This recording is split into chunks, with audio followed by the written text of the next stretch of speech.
Howdy, all you delicious people. I'm here today to review The Real Ghostbusters Season 1, Episodes 1 through 3. So, really, I think a lot of people, the biggest complaints for the cartoon is like, well, hey, like, why was this cartoon called The Real Ghostbusters? Well, come to find out, there was another cartoon going on at the same time as this one. That, of course, was to be called Ghostbusters. So they're just like, well, like, we're still going to do this cartoon because, of course, our movie was very successful. So we're just going to go on and call ourselves the real Ghostbusters as a little jab. The next question I think a lot of people will go on and have is like, well, like, or like the biggest issue that people have is like, well, this show doesn't connect to the original movies, and I would say actually yes, it does. In all honesty, we have a episode called Citizen Ghost that actually should have been the pilot episode for a lot of people, or to just go on and state that. And like Citizen Ghost does go on and connect the first Ghostbusters film with, of course, this, which is to, of course, be the cartoon. So we, after going on and stating all of that, I've also covered all the films, and I've also started to cover quite a bit of episodes of Extreme Ghostbusters, the sequel series that comes after The Real Ghostbusters, and actually does tie quite a bit of The Real Ghostbusters into that show.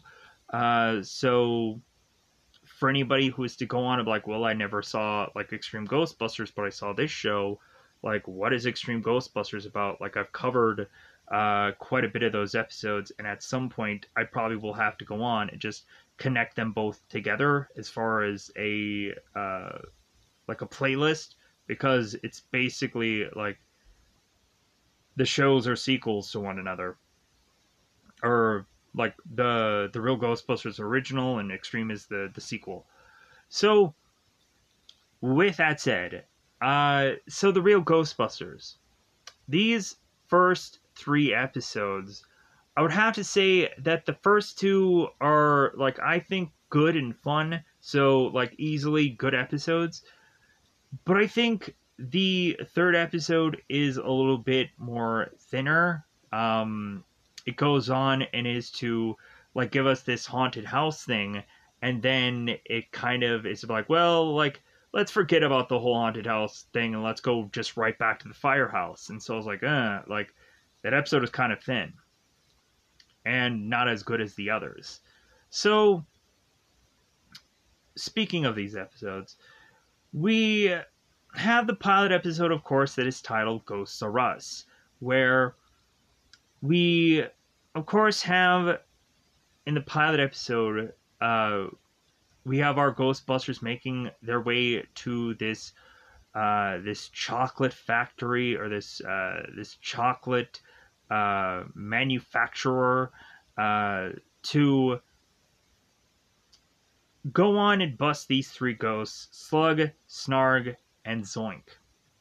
Come to find out, after busting these ghosts, they end up getting into a little snag because, of course, after putting these ghosts in the containment unit and calling it a day, Slimer is to go on and do some late night snacking, and accidentally is to open up the containment unit and let certain ghosts out.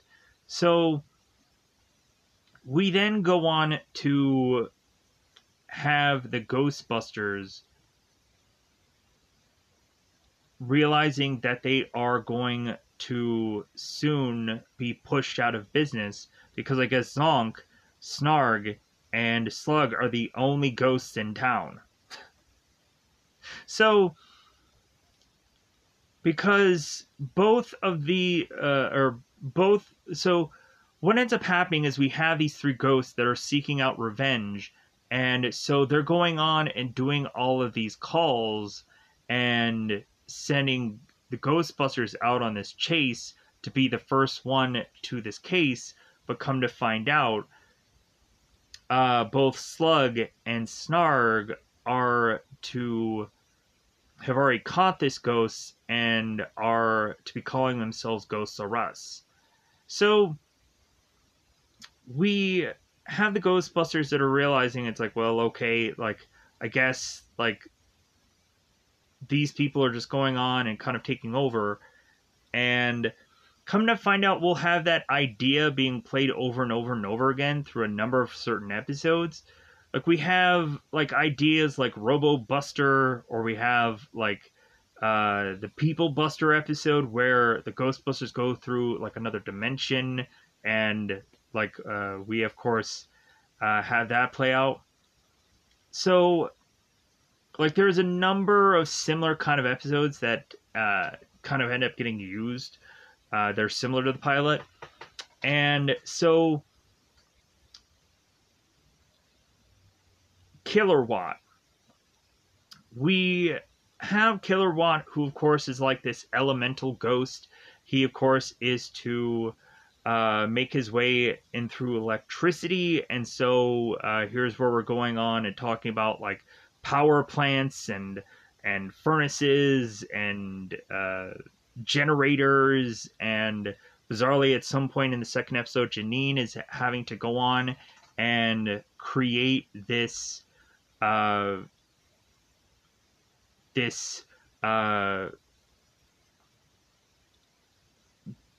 slash generator thing where she's pedaling so that way she can keep the power in the firehouse alive.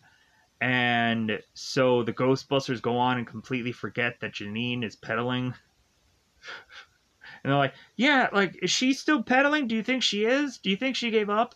No, I think she quit.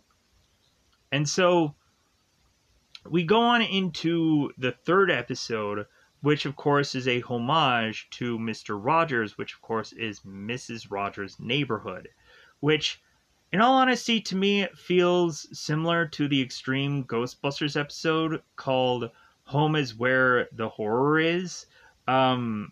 That episode very much comes off more like a Vincent Price kind of episode, but still, like, it's kind of one of those kind of like haunted house episodes that, like, feels somewhat similar. But when probably looking at it, I'm sure, like, a lot of people just say, like, you could have just compared it to any, like, haunted house episode, and you could have just made that easy comparison. It's like, well, yeah, like, but still, like, there is somewhat a similarity. But so, with that said, the first two episodes I feel were, like, good fun episodes, and the third one was just weak. It was bad, simply because it goes on and kind of, like, quickly ditches the whole haunted house idea, and then just goes right back into, like, no, the story's all actually tied to the Ghostbusters firehouse. And I'm just like, really? Like, like, that kind of sucked. But so, when kind of looking at it, there may be some real fun episodes of Ghostbusters, and then there might be some weak episodes of Ghostbusters. So anyways, where can you go on and see the real Ghostbusters? Because I think a lot of people are like, well, I can't see the show anywhere. Why even bother? Currently, the first season is actually available right now, and it's easily for you to be able to see on Crackle.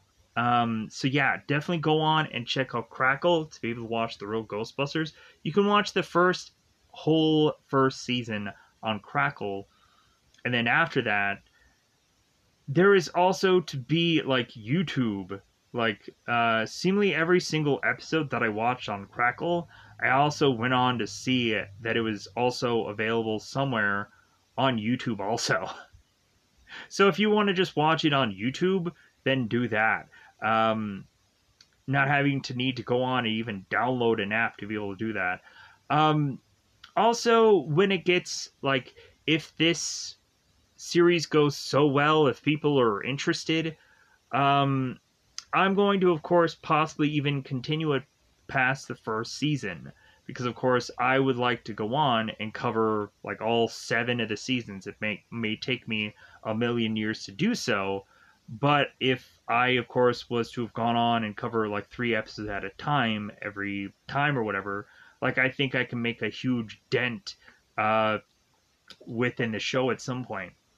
But so uh, I'll probably go on and find this either on like Yes Movies app will probably have like all the episodes. Play UHD like may or may not have episodes. So like I'm gonna go through Yes Movies and hope that like Yes Movies has all the right episodes. So with that said, let's go on and now that I've stated all of this, I think it's about that time to just go into spoilers and just cover all these episodes, so I can kind of get them all out of the way, because it's time to say it is spoiler time. Spoiler time. It's about that time we can spoil these episodes. So we go into the beginning of every episode with the intro of Ghostbusters. It's kind of funny to have seen the review recently of the real Ghostbusters from the perspective of like Cinematographic, the guy who's the angry video game nerd guy. He went on to talk about the show, and he was to complain about how often the Ghostbusters theme is to be used in the show. And in all honesty, like it, while watching these first 3 episodes, made me completely forget about it. Like I didn't even realize that it was in the show that often, because I think there was a mix of other music going on that I didn't even recognize it. Because I was trying to figure out, and I was trying to like see if I noticed how many times the Ghostbusters theme was used, and I couldn't notice it. Here's the goofy thing, though. If you were to have gone on and marathoned the show Gargoyles, that has got to be the worst use of the theme song in a show whatsoever. That has got to be the worst show to try and marathon, because I don't know how many times you would hear the dun dun dun dun dun dun dun dun dun. Like that's all the music that they play in that whole show. Not only that, you also have the intro of the song, which of course plays the theme song. So Gargoyles, I think, is a lot worse than the real Ghostbusters. At least there is some like cutting songs that I think are actually pretty decent in this show or throughout it. So let's go on.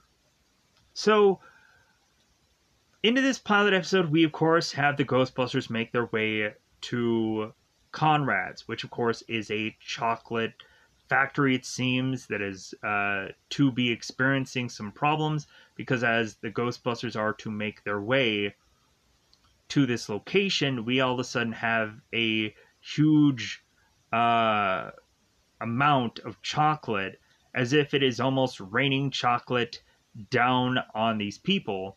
And so, like, I was kind of waiting for, like, the Winston line of, like, well, hey, there's always room for chocolate. Kind of like in Ghostbusters 2, it's like, well, hey, there's always room for Jell-O. So, we, all of a sudden, of course, like, nobody's really taking advantage of all this chocolate flying out of the sky.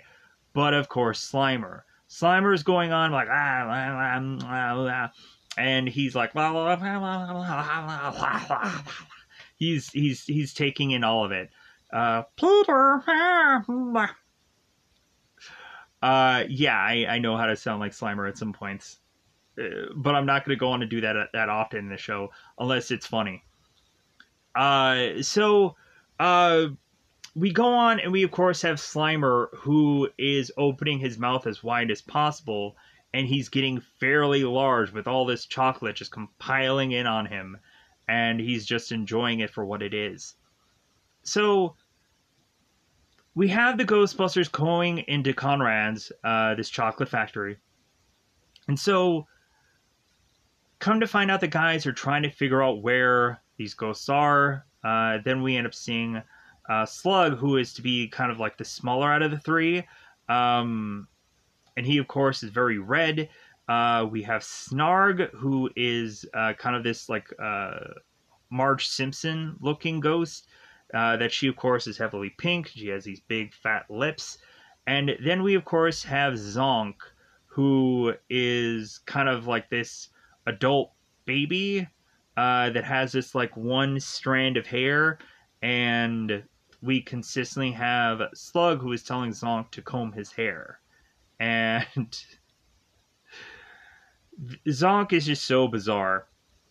So we go on to have the Ghostbusters chasing after these cretins, and at one point they end up seeing these ghosts go into this one machine. So the Ghostbusters try to like call them out, and we end up having Winston, who ends up getting a face full of like sundae toppings, like he has like chocolate being on his face, and then he has this like kind of white and then he has this like cherry on top. And so we have Winston who's just kind of looking at everybody and is like, oh, okay, all right. So come to find out, we have Peter who's like, well, hey, if you guys won't come out, we'll make you come out. So Peter goes on and takes the his proton wand and is to go on and put it into the machine and start blasting. And so Ray is to take a trap and take it to the other side of the machine and just kind of waiting for the ghost to show up by the end of that. So we have all three of these ghosts that go on to rush out of this machine to land right into Ray's trap. So after they have gone on and bust these ghosts, we have the owner, who is Mr. Conrad, who is on the television. And so we of course have Mr. Conrad, who is to award these Ghostbusters with a year's supply of chocolate. So what the Ghostbusters decide to go on and all do, because they have these big, huge, like heart-shaped containers of chocolate, they all, after their job is done, is to want to tell Janine how much they appreciate her, and so they all give her these things of chocolate. And so Janine is like, oh my god, you guys, and then all of a sudden Janine is to start to open all these, and then she realizes that every single one of them are empty. She then takes them, chucks them onto the ground, and then she then realizes why that they are all empty, because Slimer ate every single bit of chocolate, with the exclusion of he himself being in one of the boxes, just like, ha. So we go on to have the Ghostbusters who are like, well, hey, like, we tried. Slimer, of course, just eats everything. So we, of course, go on and have the Ghostbusters who, as per usual, just get upset with Slimer all the time. And so Peter, of course, is to mention how he hates Slimer, of course, for the 88th time. We're going to find that out all the time. That, like, I think the best fight between both Peter and Slimer has to easily just be, like, the Halloween door one, where Slimer does something crappy to Peter, and then Peter gets even with him. And so he's been waiting 4 long years, 4 long years. Anyways, so moving on. So we go on to have everybody go to bed for the night. And I think Egon tells, like, Janine, it's like, well, hey, as per usual, hold our calls. And so they all go to bed, and come to find out, we have Slimer who is doing some late night eating. And so Slimer then goes on to get all of this food, and we have one of the Ghostbusters who is walking around at night because he hears a sound. I think it's Winston. And so Slimer makes his way down to the containment unit to just kind of eat his food in quiet. And so Slimer is going on and remembering what Peter was to, of course, to say about, like, one more thing that Slimer can do will get him into real trouble, to the point of them finally just being done with Slimer and just wanting to like trap him and throw him away into the containment unit forever, to just kind of have this ghost finally just be done with. So we have Slimer that accidentally hits a lever to this containment unit, and that unleashes certain ghosts, which of course are the same exact three ghosts that these people were to have caught in the Conrad chocolate factory. Because we of course had seen Ray, who was to take this ghost trap and put it into the containment unit, and just like, okay, we'll light is green, trap is green, clean kind of thing, and going on to, of course, having Ray just kind of walk away after that. But so we have Slimer that is wanting to like, oh my god, like what should I do? Yada, like I'm sweating like the Dickens. So Slimer, of course, is to figure out how to go on and be able to fix this problem. But so the guys the following day are to, of course, get a call. And so they immediately go out to it. And come to find out, we have Slug, we have Snarg, and we have Zonk, who were to be on the rooftop of the firehouse. And so they, of course, are to theorize, like, well, hey, how are we going to get back at these Ghostbusters for trapping us? Well, we're just going to become them and seek revenge. So the Ghostbusters end up going out for a call and come to find out there is another business that had already gone on and snagged this call. I believe this was a hospital visit. And so Zonk is going on and terrorizing this hospital. And so the hospital is to go on and call the Ghostbusters, but come to find out, too late. There are to already be people who have dealt with this ghost and put it in some garbage bag and just like, yeah, like we're the new Ghostbusters in town. We're the Ghosts of Us. So now that goes on and has the Ghostbusters consistently chasing after Ghosts of Us, but they're always there before them. So we now have the Ghostbusters who are just like, well, you know what? Like, there's something familiar about those guys going on, and there's something familiar about them, but they couldn't quite put their finger on it. So we finally get to the point where Ghosts of Us have kind of had their fun, and so now that they're kind of really orchestrating and planning this out, we have Slug, who has the idea that he's going to go on and finally have the real Ghostbusters take the call to have them go on to this toy factory to let them do this case. Because come to find out, Slug is going to awaken this ghost named Turlock. Because Turlock, of course, is to be this very high level ghost. And so Slug is just like, yeah, like, have him just destroy the Ghostbusters and wipe them out. So when Slug is to make it to this toy factory, Slug is yelling for Turlock. And we have a ghost that is yelling at Slug. It's like, hey, like, why are you here? Like, why are you yelling?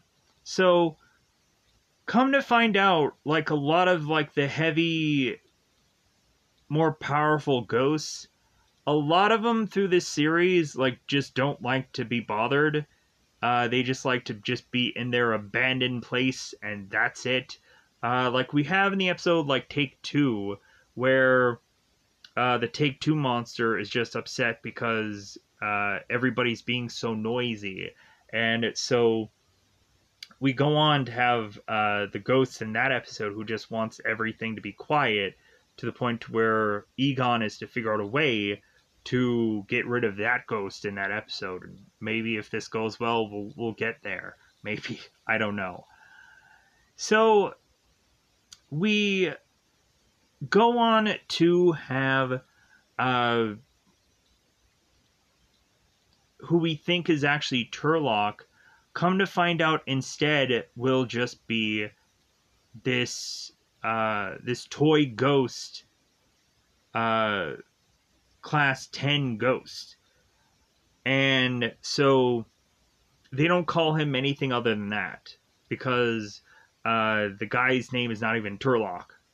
So by the time that this toy ghost comes out to speak with Slug is like, oh my god, you're not Turlock. And the toy ghost is just like, well, no, like, I got rid of him. And because, of course, this ghost is much more powerful. So this toy ghost is to go on and make his way out of this toy factory to start to wreak havoc on this town. And so by the time that the Ghostbusters make it to this toy factory, they then realize what is really going on, as the Ghosts of Us are to be leaving this toy factory. And so what happens is that the Ghostbusters are seeing this massive ghost threat, and they are using the PKE meter to see how high level it is. So come to find out, we have the Ghostbusters that are chasing after the Ghost of Us, and so Peter ends up coming up with the idea that they should launch the Ecto 2, which is kind of like the helicopter version of Ecto 1. So I'm like, yeah, like the Ecto 2 was like shown in the pilot episode. And so we kind of have like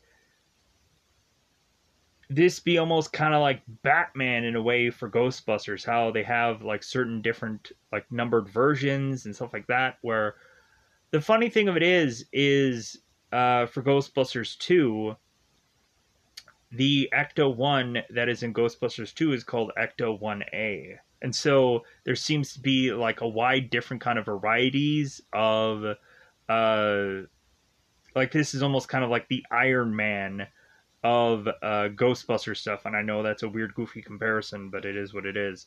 With all of his mark suits and whatever that do different things. So anyways, we have, of course, Ecto 2 that goes on to chase after and make onto this bridge. And so Ray is whipping out his proton wand, and Egon is holding out this trap. And so as they open the trap, we have the Ghosts of Us. They all go into this trap fairly easily because they're like, well, yeah, like this Turlock guy is coming after us.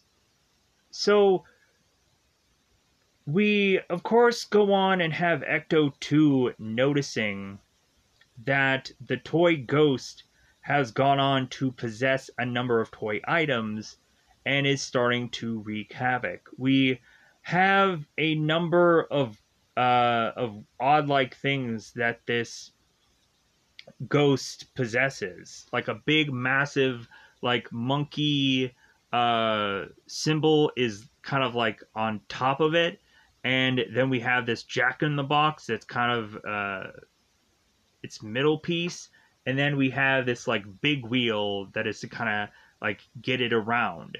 So come to find out, we have the toy ghost that makes his way to this bridge. And so the Ecto 1 is to see that there is a number of cars that are all kind of crashed and destroyed and whatever. And so Ecto-1 is trying to figure out a way to get its way to, of course, where this ghost is, and is making its way to this bridge. So we have Ecto-2 that is to try and take out the toy ghost. So they try to go on and they try to attack this thing. They try to blast this thing. They also have this plan of like, well, hey Ray, how about you hit like the monkey with the cymbals? And so Ray goes on and hits the monkey with the cymbals, but that just goes on to drop the monkey, and it opens this Jack-in-the-Box that has all of a sudden this slinging head that is going everywhere. So we also had the Ecto-2 with an idea of like, well, hey, how about we go on and like we try to figure out a way to like rope ourselves to this toy ghost and figure out a way to kind of like sling it around or like do something with it. But that ends up backfiring because, of course, the ghost ends up going on. It is now grabbing onto the Ecto-2 and starting to sling it around like a little toy. And so what ends up happening is that the Ghostbusters, or both Ray and Egon, they end up like kind of crashing with the Ecto-2. And so now we end up having both Winston and Peter making it finally with the Ecto-1 to this bridge. But then they realize that it's a big, massive mistake for them to go on and have the Ecto-1 on this bridge. And they're like, oh crap. Like, because Peter and Winston didn't assess, like, what this thing would look like how big it is, and so on. It's like they weren't sure. So we have Peter and Winston that kind of back up a little bit, and so now we of course end up having the Ecto-2 go on and figure out, it's like, well, hey, how about we kind of go on and like self-detonate the Ecto-2 and just kind of get out of here. And because what ends up actually happening is the Ghostbusters figure out a way to get this toy ghost into the water and pushing him into the water, because what happens is that the toy ghost starts running up the bridge to try to get to the Ecto-2. And so Slimer is realizing that since he had been called out for opening up the containment unit, and Peter is to say, it's like, well, hey, you do one more bad thing and you're going to regret this. So Slimer goes on to slime a part of the bridge. And so while the toy ghost is running up it, he then slips and falls completely off the bridge to dunk himself into the water, which pushes the Ecto-1 while it's being self-detonating into the bridge, or into the water with it. And so once the toy ghost comes back from him being dunked into the water, the Ecto-2 explodes, and we then go on to have the toy ghost getting neutralized because of that. And so, like, yeah, we did it, high five, everybody. And so, like, that is to go on and be, like, the big thing from that episode. Oh, we also have, of course, we have the monkey with the cymbals, and then we have, like, the Jack-in-the-Box, and then we have these, like, weird hodgepodging, like, thing of body that this thing has. Like, we had, like, two giant robot legs. We had this, like, mouth that was this, like, dumpster thing, and we also had, like, arms that were, like, cat arms, and like a cat body, as if it was like some stuffed toy. That was like, all I remember is like the big wheel and the Jack in the Box and the monkey on top. That's all I remembered. But so, anyways, with this episode, that's about it. So I think by the end of this pilot episode, I think they end up getting this this massive award by the city, and I think the mayor ends up giving them that award. Um, but yeah, so like, or I might be going on and talking about the second episode. There's a lot of times where like Ghostbusters gets awards for things for every one of these episodes, as if they're like the Star Wars characters and they need to get those things, but Chewie doesn't get the award. But then we'll go on and state that, oh no, he got it. He got one eventually. Anyways, pushing on. So the next episode is to, of course, be Killer Watt. So we go on to have this construction worker that is probably working so hard because there's a lot of power outages and there's a lot of power problems going on within the town of New York. So we have this construction worker climbing on to this power line that finally was able to figure out what the heck that thing was called. And so this construction worker goes on to like fiddle with his transformer, and all of a sudden we end up having this transformer who changes into Killer Watt and goes on to electrifying quite a bit of these power lines, and is like, ho, yeah, I'm the monster for this episode. So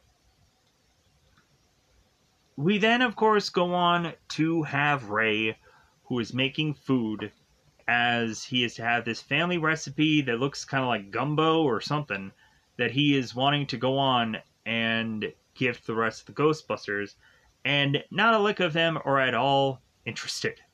Like, no, I don't want any of that. And so immediately we have Slimer, who of course is to be very interested, like, so they go on and they dump all their bowls into Slimer's mouth. And so, like, when they look at Ray, they're just like, yeah, that was good, man. Like, that was good, but can we order pizza?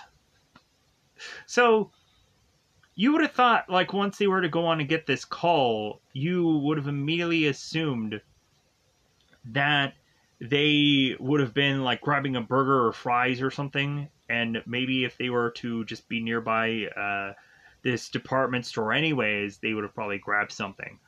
So like, that would have been the joke, to just have all the guys be like, yeah, let's grab this ice cream or something. So all of a sudden Ray comes back, is like, hey, all your bowls are empty, you guys must have been really hungry. So Ray is like, hey, do you guys all want seconds? And Winston's like, where is a blackout when we need one? So all of a sudden we have Janine, who is like, hey guys, you have a call. And so we have the Ghostbusters that are to hear from Janine. That, of course, this is a call from the Stacy's department store. And so it's in the electrical appliances section. Okay.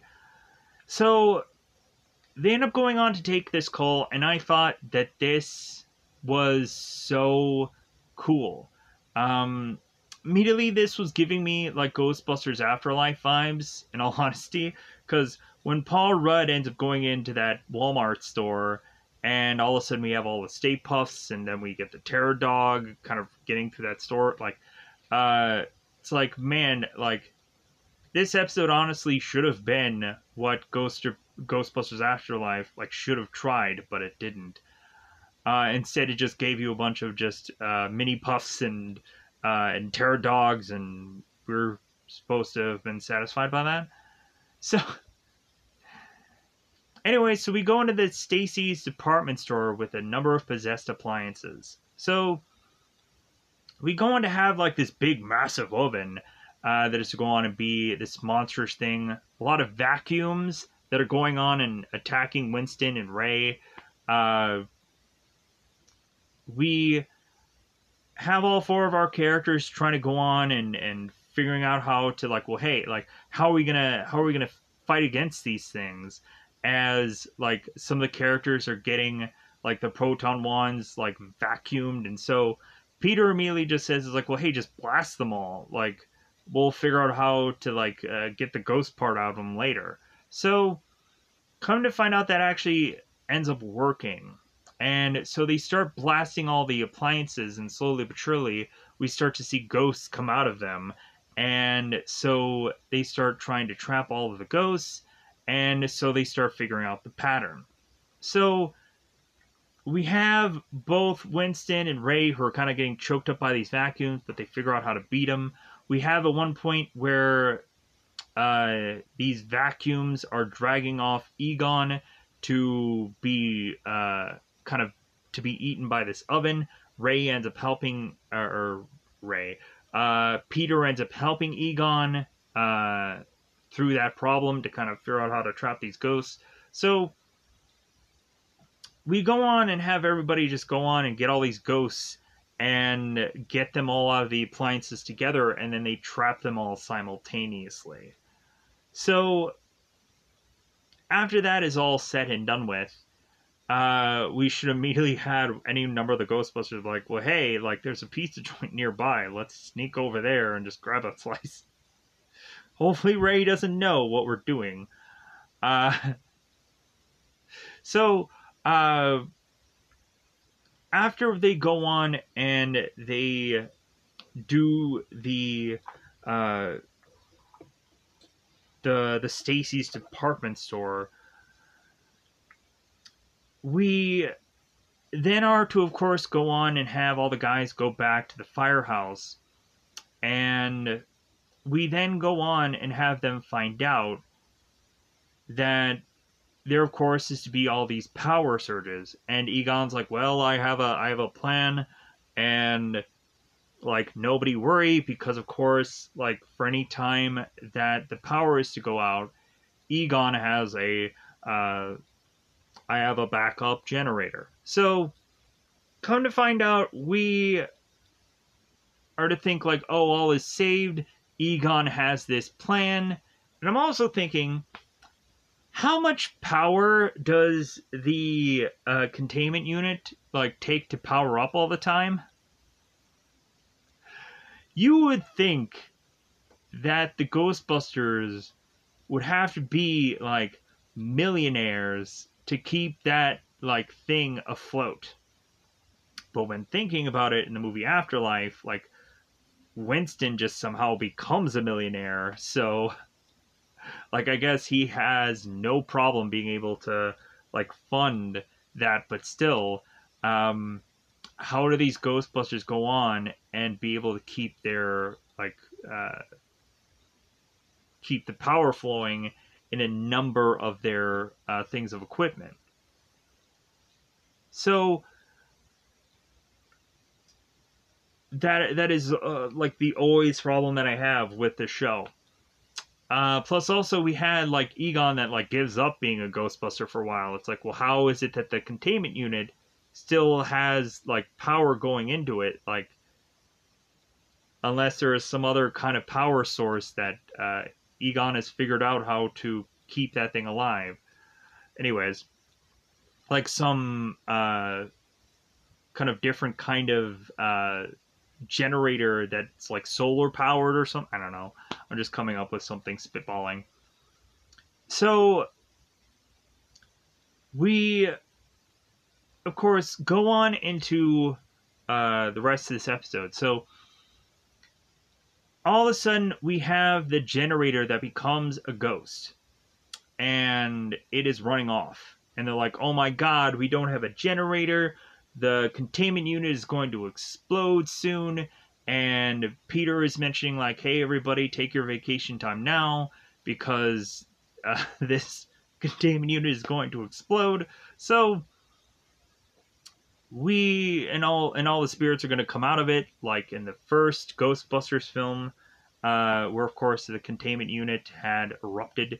So let's go on, and we'll see that actually happen in the Halloween door episode, or the Halloween special, which I don't know if that's an episode or not. Like, I'm just gonna state it's an episode because some people will feel like, oh no, like it's a special, it's not an episode, whatever. Anyways, so we go in to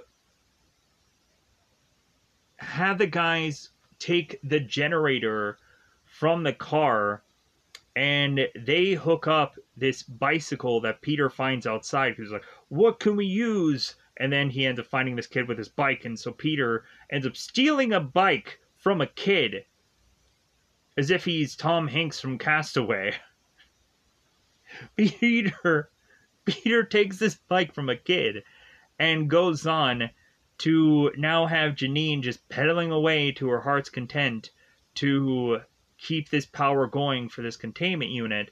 So now all of a sudden Janine is like, well, yeah, I won't have to probably pedal for much longer now, will I? And Egon is just like, well, I don't know. Like I've found some paranormal power surges going throughout Brooklyn, and we're gonna need to like figure out like where that is coming from or where that's going. So the Ghostbusters just leave Janine to just F off and just still need to pedal away on this bike. It's like, man, I hope they come back. Hopefully they don't forget about me. So the guys are all driving with the Ecto-1 to figure out where the Killer Watt thing is going. And so all of a sudden we have Ecto-1 who is starting to have problems, and we immediately have Winston who's asking Ray, it's like, well, what's wrong with the car? And Ray is like, well, hey, we just took the generator from the car to use that to keep the containment unit going. And so that's why the car is dying, because the battery in the car is dying. So now we have the car finally finally just fading out, and this has us end up at this this electrical power plant. So I'm going to go on and really try to figure out ways for me to go on and describe these monsters to you, or describe what happens with Killer Watt. But in all honesty, I am not anywhere close to being all aware of the electrical science of things. So when I'm saying words like generators, or if I'm stating words like an electrical furnace or an electrical conductor, realize it's probably because I don't know what other things to just call these things. And so I could just say ghost, monster, this and that. And really that could have easily just worked out in my favor. But like, I want to try to figure out what all these things are. And plus also, after watching this episode, I was like, okay, like, I need to know how a power plant works. Like, I need to understand like what like a power grid is, and what a reactor is, and what are all these stuff, what are all these things, so I can probably explain them in an episode. And I was like, you know what, no matter what I'm gonna know here, like, I won't be able to like understand any of it or connect it all. So I'm just like, meh, whatever. So we go on and have the Ghostbusters make their way to meeting up with Killer Watt, who is to be using his electric power. And so the Ghostbusters are to have this plan, as Egon is like, well, hey, like, we can use this ghost to power up Ecto-1, and maybe that's what we should try to do. And so we have Egon who tells Peter, like, well, hey, like, let's put up this telescope, or this kind of this scope thing on the Ecto-1, and just have uh, the Kilowatt like have at it. So Kilowatt goes on and does exactly what they want, and then all the cars like vroom vroom, and then they're like, yeah, all right, and then Ray's like, no, all wrong, because of course all of a sudden we have the Ecto-1 that turns evil, that is to now be a ghost itself. Like, of course, the Stacy's department store things. Now we, of course, are to go on and have Ecto-1, who is to be very monstrous. Of course, that ends up being the thumbnail for this pilot episode, as well as me absurdly looking like a character from this show, because that's what I just like to do as a goofy thing. Because I might as well just have fun with things.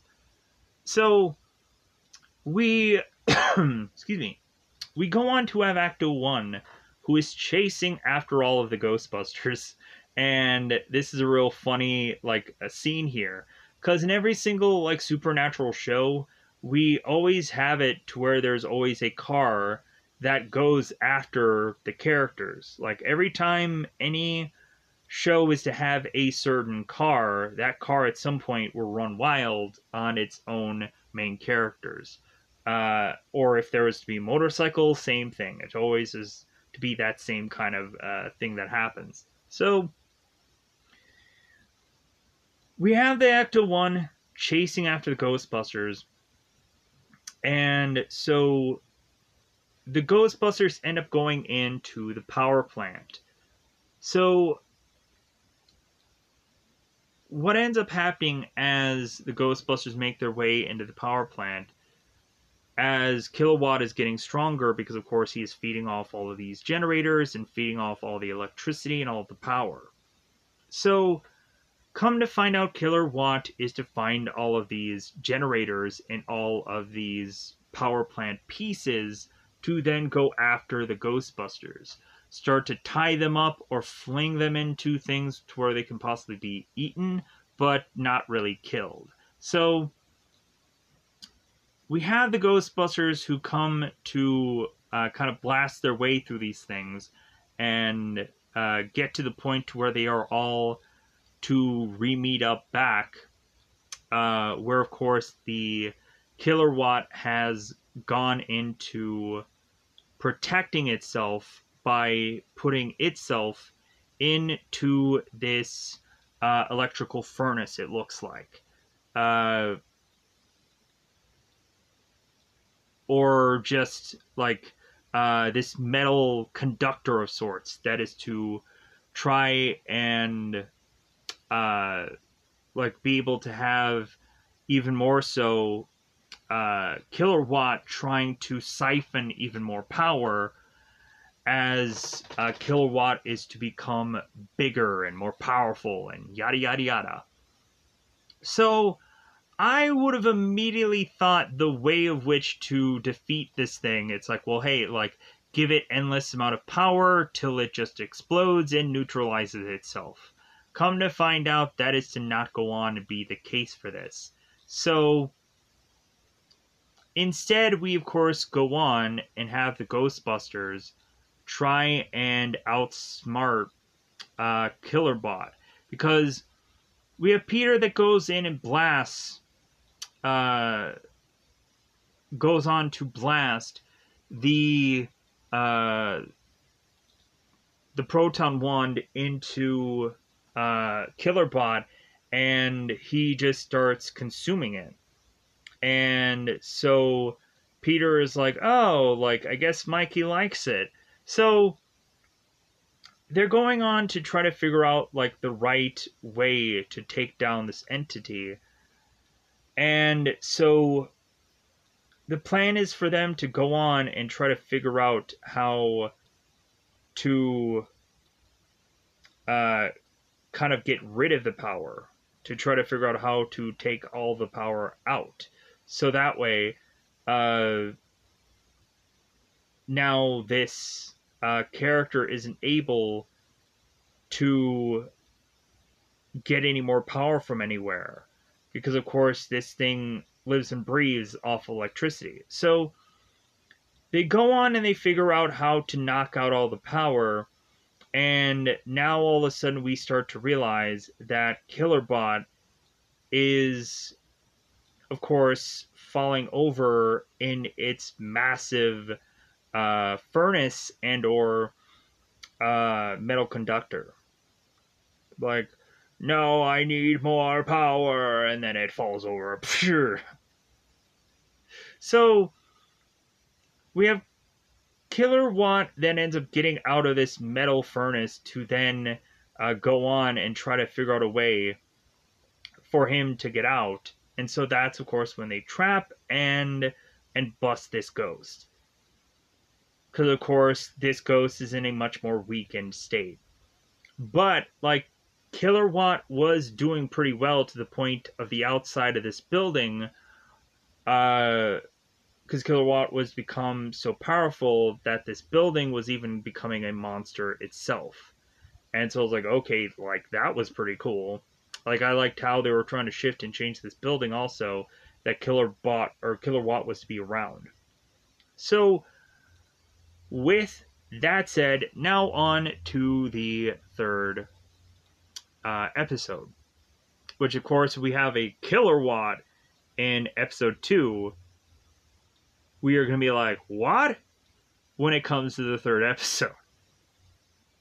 What? What are you saying? Huh? What? Anyways, as if we're all Stone Cold Steve Austin.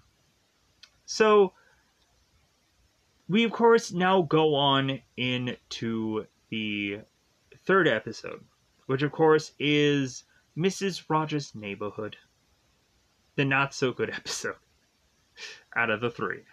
So, we go on into this episode, and we have the Ghostbusters who are, like, desperately waiting for some phone call to ring.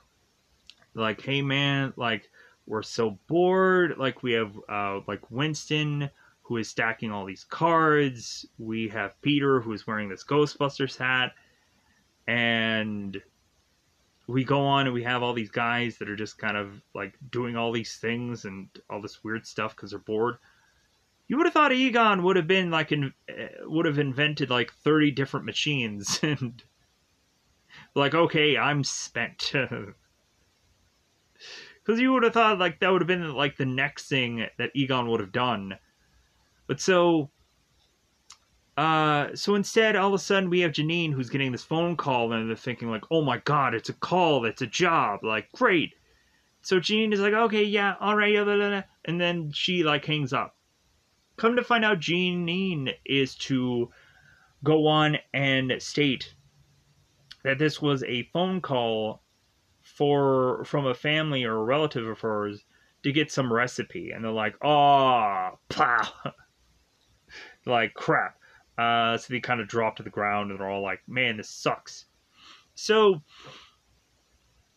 all of a sudden there ends up getting another phone call and everybody's like all jumping. They're like, oh my god, it might be a case.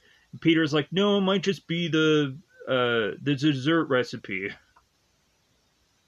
So, come to find out it is a case after all. Mrs. Rogers is to have called the guys to go to her house. And so immediately they're just like, all right, like, let's look into this. So, we have the Ghostbusters going on to this place. And we have these 2 stoned lions, which they call them 2 stoned lions, but we obviously see that both of these lions are made out of grass. So shouldn't they have been called something else? Because it doesn't look like they're made out of stone. Whatever, that's just what the description of these characters state. So I could have called them stoned lions, as if like, man, oh yeah, like they're weed lions. That's what they are. Yeah, man, stoned lions. 2 of them, yeah. Anyways, so beyond that, so we get a knock knock. We have, of course, Mrs. Rogers who lets these guys in, and so Mr. Mrs. Rogers goes on and states her claim that there seems to be a number of ghosts that are all throughout this house, And so Ray goes on and does the good thing and is to take Mrs. Rogers and get her out of here to have them go off to go to the firehouse to drop Mrs. Rogers off for her to have some place to stay. So we have Mrs. Rogers that takes her bird Precious with her to go on to be at this firehouse. And so we have the rest of the Ghostbusters that are starting to hear things. And so at one point they end up hearing the word "what," and so we of course have one of the characters like repeat that. It's like, well, what is "what"? And so they're like, what? Like, what did you just ask me? And so like we have this whole goofy thing of like, well, hey, like no, I think the monster is "what." It's like, hey, don't like it's the whole like who's on first thing, where like they're like, don't ask me what the name of the monster is. Like, I was asking you. It's like, no, like the name of the monster is "what." It's like the whole like dude and sweet thing from Dude, Where's My Car, where the guys have like tattoos on the back of their backs that say dude and sweet. And so every time they tell one another what the tattoos are or what it says, like they don't believe one another. The tattoo says sweet. The tattoo says dude. No, what does it say? It's like it goes on and on forever. So we have Mrs. Rogers that is to go on and be with Janine, and Janine is going to go on and give Mrs. Rogers this private tour. And while that is going on, we all of a sudden have Slimer, who is kind of messing with this bird. Come to find out, all of a sudden, this bird that is Precious, or that's called Precious, ends up becoming this bigger, more massiver, menacing bird, and is to go on and try to attack Slimer. And so we have Janine that makes her way to the containment unit and is kind of looking at things and adjusting things. And so we have Miss Rogers who's like, wow, like this is a nice like containment unit and so on and so forth. And so we have Mrs. Rogers that asks Janine if it's possible that Janine is to be able to access the containment unit, and Janine is like, oh, no, like this can only be accessed by the other 4 Ghostbusters and not me. And so because at this time when we turn around, we find that Miss Rogers is to become this bigger, more massive ghost that of course is to actually be the what of this episode. So once Watt realizes that Janine can't control anything to do with the containment unit, Watt goes right back to being this small lady. So we have Ray, who is going on and calling the Ghostbusters through his radio. He's like, hey, like Ray calling Ghostbusters, and there seems to be a problem with Ray getting to them. So Ray tries to get back in the house, and he is to almost want to like bash into the door, but by the time he bashes into the door opens itself for him, and Ray just comes flying into the door, and he's like, okay, all right, well, one way or the other. So we have Ray that goes on to meet with the other Ghostbusters, and so what ends up happening is they end up going on at some point to have this house try to suck them into a room, and they're all hanging on to one another, and all of a sudden we start to see this monster, this monster furnace, that ends up starting to attack all the Ghostbusters.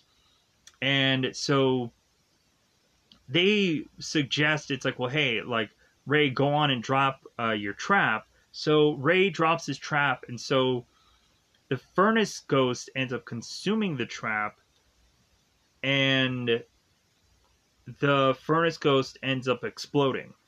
So all the Ghostbusters get out from where winch that they had been sucked into, and so now we have the Ghostbusters that are all looking around. We have Egon, who is trying to repair his PKE meter, because when Egon is to make it to the door before he meets up with Mrs. Rogers, Egon's PKE meter like almost explodes with how like the readings are just kind of going crazy. So Egon is to finally repair his PKE meter, and is to try to make a good reading of where, of course, this ghost really is within this house. So, come to find out, Egon is to find this door that leads to this possible closet, and so Egon's like, well, yeah, like, whatever the ghost is, it's through there. So, we, of course, just have Winston, Ray, and Peter that all just go on to just blast the opening of this door. And Egon is just kind of looking on, and he's just like, okay, like, whatever you guys are doing here. So, by the time it seems that they are done blasting away, they go on to pull out what they think the ghost could be, and it's just some dress that, of course, was Mrs. Rogers. And so they're like, okay, like, so, like, the ghost was Mrs. Rogers' dress the whole time. And so Egon's like, no, like, I think the ghost is Mrs. Rogers. And so the thing that I'm to justify about that, about like why this girl's dress was having the same readings, is because the ghost would go on and be wearing this dress all the time, and so maybe it'd be leaking like sweat, or in this case ectoplasm, and that's why there'd be so much like, it would be like body odor that is to be left onto this dress, that is to be so much stronger than anything else in this house. So immediately they're realizing, it's like, well, Mrs. Rogers isn't even here, she's at the firehouse. And then they're like, oh my god, like, we need to go to the firehouse. So as these guys are starting to go on and leave, they end up getting attacked by all of the furniture and all of the stuff that, of course, is in this house. We have these 2 coffee tables that end up turning into dogs that are trying to attack the Ghostbusters. They end up going on to blast these dogs away and getting further through this house. We start to have all these like dishes and all these kind of things flinging at the Ghostbusters. So we continue on to have these guys, when finally getting out of this house, we have the 2 stoned lions like attacking the Ghostbusters. So we finally get to where the Ghostbusters go on and get out of this house, and the thing that they end up doing next is making their way to the firehouse. So when they go on to make their way to the firehouse, they come in with their equipment, just like, okay, like, where's this Mrs. Rogers? So we had at one point, when Janine was talking to Miss Rogers about the whole containment unit thing, Slimer was running off to Janine to like, and like, Janine was like, I don't understand you. I don't speak ghost, Slimer. I'm sorry. My bad. And Slimer is just like, well, this is what? This is a kid show. I didn't know Slimer was giving people the finger.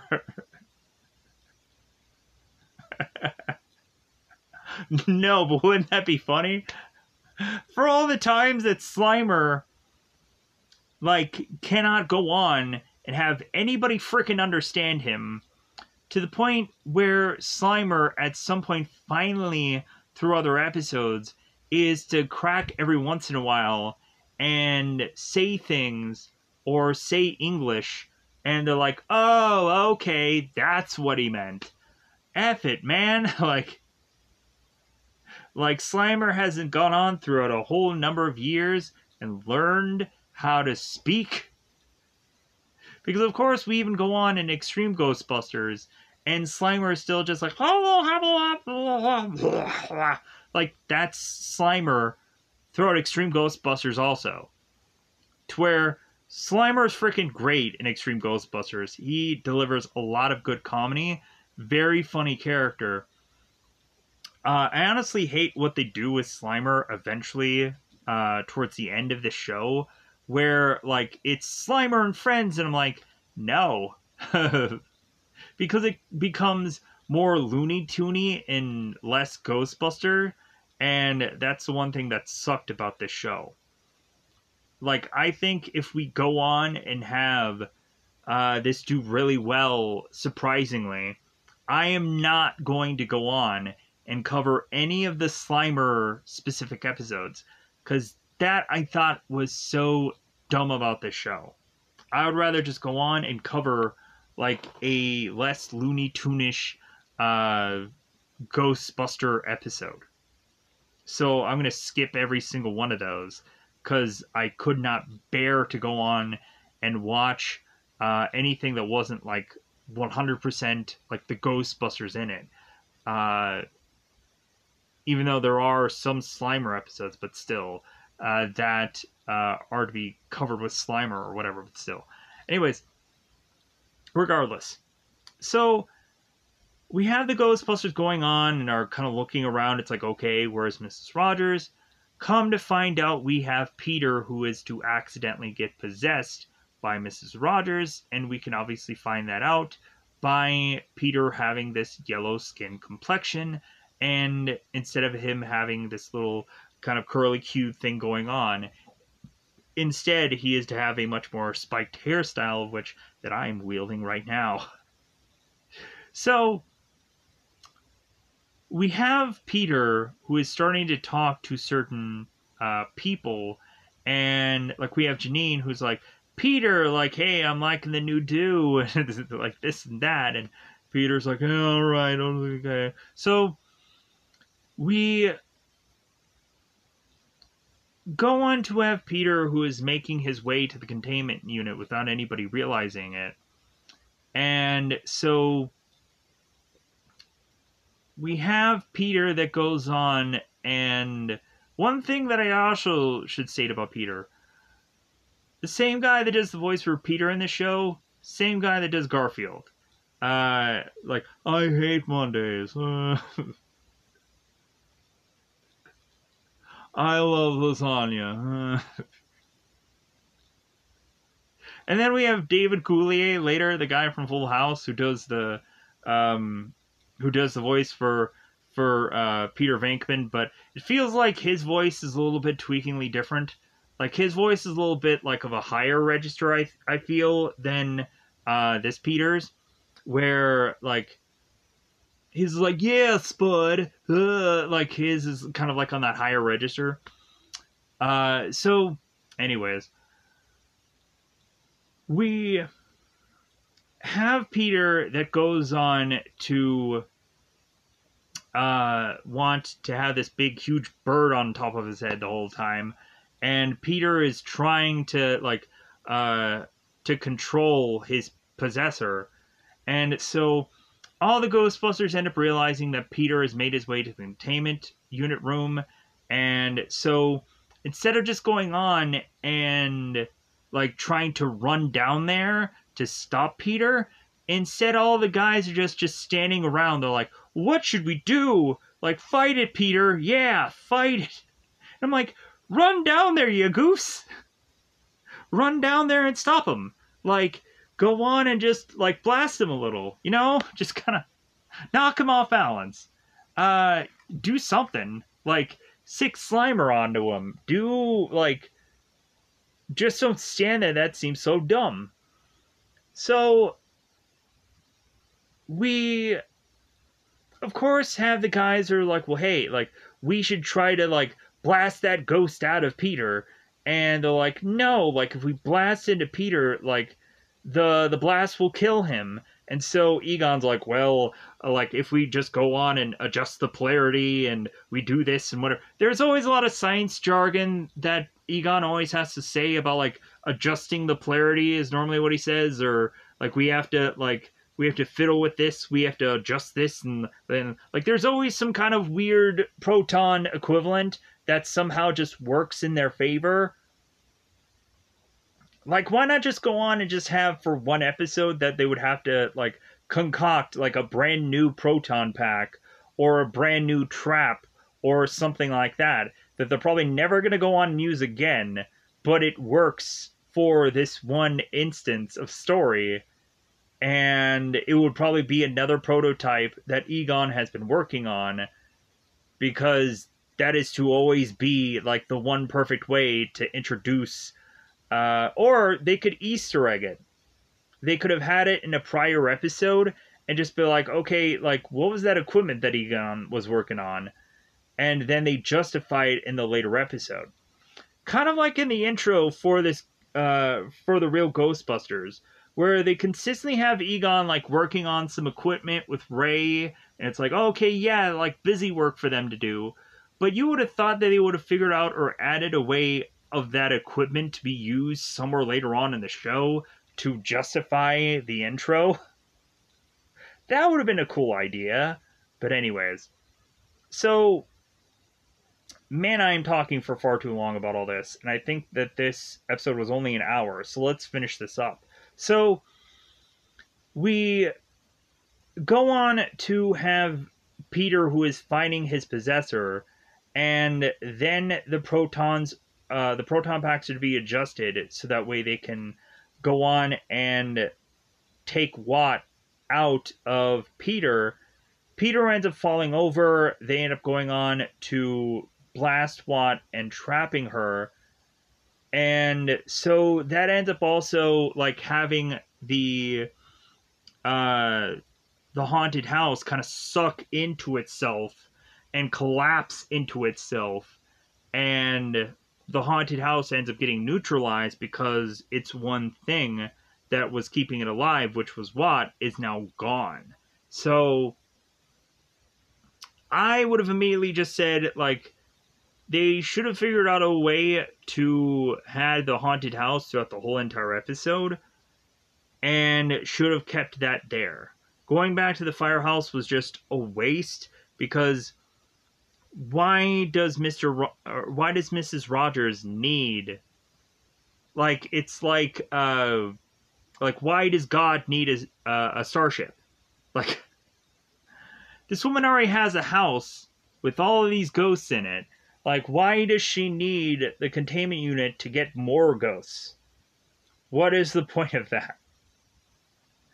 To become more powerful? To have a bigger haunted house? I don't know. Like, it's kind of like all those other kind of stories where you have, like, a bigger ghost that is trying to consume all the other smaller ghosts so it can become bigger, but then it also uses the smaller ghosts to just kind of, like, be its minions and be under its control. And even at one point, Slimer is to fall into being sucked into this bigger ghost, and he ends up getting taking control over. He loses control because he goes back into, like, primal Slimer and doesn't realize what he's doing. So anyways, I'm going to get out of here to try to siphon the massive amount of time that I've talked about all this. But I feel hopefully in future reviews, this review will be a lot shorter, because I have to go on and talk about all the stuff about Extreme Ghostbusters and all the movies and all of the other stuff. So hopefully this will be a lot shorter, and plus I also went into a bunch of rants and rambles and whatever. But anyways, with that said, I'm just going to get that out of here. Goodbye, everybody. Bye, everybody.